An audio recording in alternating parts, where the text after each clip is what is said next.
Okay, the latest improvement in our Acepos ticketing system.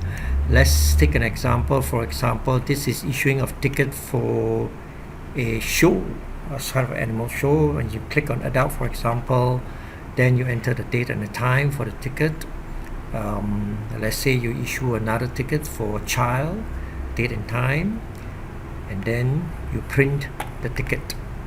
Okay, go for payment, print the ticket out. Now, a QR code will be printed on the ticket.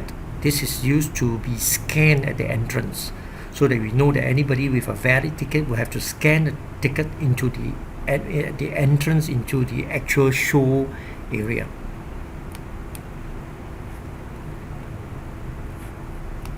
So at the entrance to the actual show area, you place a system where you are supposed to scan the QR code. So the visitors will have to scan the QR code, and the system will, based on certain criteria, show either you can enter or you fail, depending on the criteria you set. For example, how much time before entrance or how much time after entrance time, whether it's allowed or not. Okay, so there will be an auto counter check system to allow you to enter. So if the ticket has been used before, for example, you will reject. So that means person have used this ticket to enter the show area. Okay, or if it's over the scheduled time, also will reject. So this becomes a counter check on the tickets that has been issued. Now there will be reports where you can extract all the log of all the people who have entered. That means the ticket numbers have been used and so on.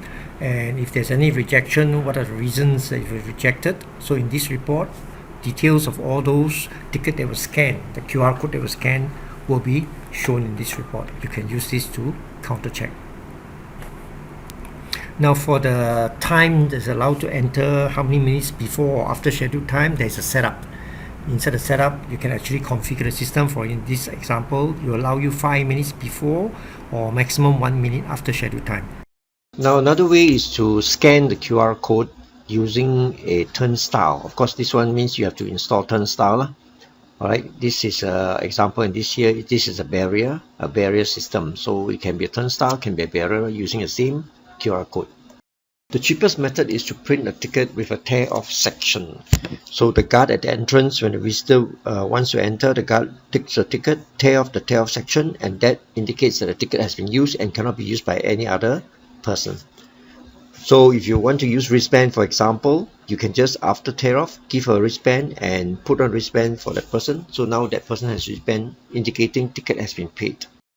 We can also have a system that actually print a QR code onto the wristband itself, but this means that you would have to get the special wristband stationery printed, you see, with the local printers, and usually this is more expensive than buying ready-made wristbands.